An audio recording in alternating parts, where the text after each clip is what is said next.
Welcome everybody to AFL Wit and Wisdom for what's been what seems like an eternity, the first round in the AFL for the 2012 season, which kicked off last Saturday night with GWS with if you could call it, an honourable workmanlike loss to the Sydney Swans, 63 points.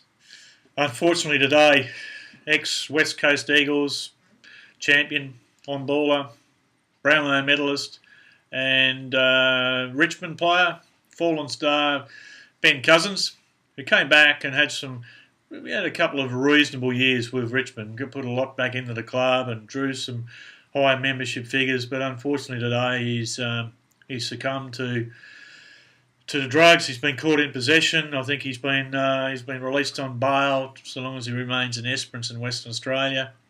He was picked up by the police at the airport today. Look, it's a sad indictment for this young fella, and we do hope that with the support of his family and Brian, and it's a really tough time for the family, and we do wish them well. And look, I think the wider football fraternity are really hoping that Ben can get himself back on track. Now he's a dad, of course, and let's just hope we can give him the right amount of support and positive influence to get him back on track, because the wider football fraternity, we do like to support our own.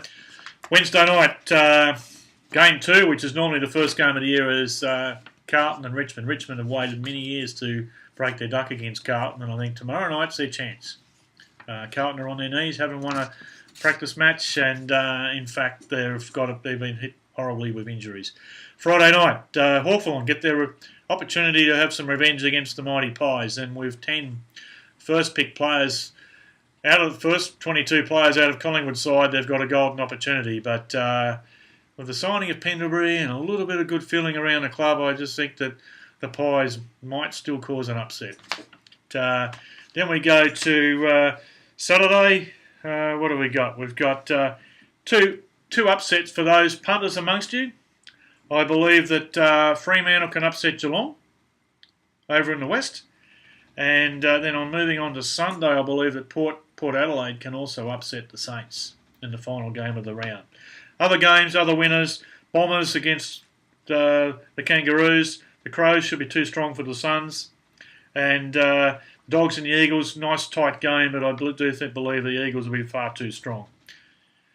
Okay, some big signings this week. When a few years ago with the 5-year signings was a thing that everybody seemed to steer away from. But, let's have a look. Some of the signings this week. We've got Joel Selwood from Geelong, a 5-year contracted player. Brett Deledio from Richmond. Again, they're showing confidence in him. And what have we got? We've got one other player as well. Sam Reid, the younger brother of Ben from Collingwood, Sydney Swan. He's been signed up for 5 years. But the most pleasing signing for certainly for all Collingwood supporters and an endorsement of the faith in the new coach, Nathan Buckley, is Pendlebury. Scott Pendlebury signed for 4 years, which is a huge bonus for the Pies coming into this Friday night's blockbuster against the horrible Hawks. And talking about the Hawks, unfortunately this week, a little bit of sad news with Don Scott being diagnosed with prostate cancer. But in typical Don Scott fashion, famous for wearing the number 23 and captain of the Hawks in, I think it was 3 premiership sides, he's come out fighting and he's very confident that he'll be okay. Although, obviously, a little bit embarrassing for the big fella. We all know what a proud man he was. But he said, and quoting Jimmy Steins, let's do what we got to do and get it right. So good luck, Don Scott. Another chap that's celebrating a milestone this week is Drew Petrie. Drew Petrie from North Melbourne. And we've had these incidents in the past few years where some of the footballers have elected to go to their wife's side when they're having their child. And ironically, this week, guess what? Drew Petrie's wife's having a child. But he's stated quite openly that if it clashes with a footy, he's not going to miss it.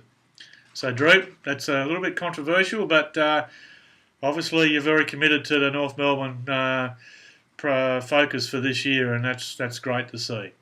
From the Supercoach point of view, last week, Israel Folau was a big flop. for those that elected to take him on board. The big winners out of that from Supercoach people were bargain basement buys, Bug, Kennedy and Smith, all from the Giants, all performed very well.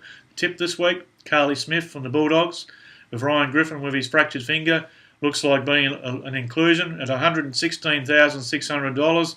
He's a ball magnet, so get on him, be there with him, and make sure that before the lockout tomorrow night, half an hour before the first bounce, make sure you get him in your team.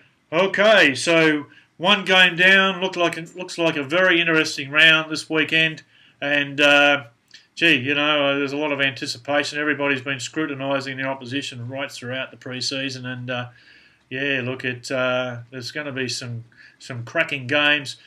A few first coaches that are going to be under the microscope in Scott Waters at St Kilda. Scott Waters is, unlike his predecessor, Ross Lyon. Gary, we're still trying to get you coaching, mate, but we can't quite get you over the line, my friend.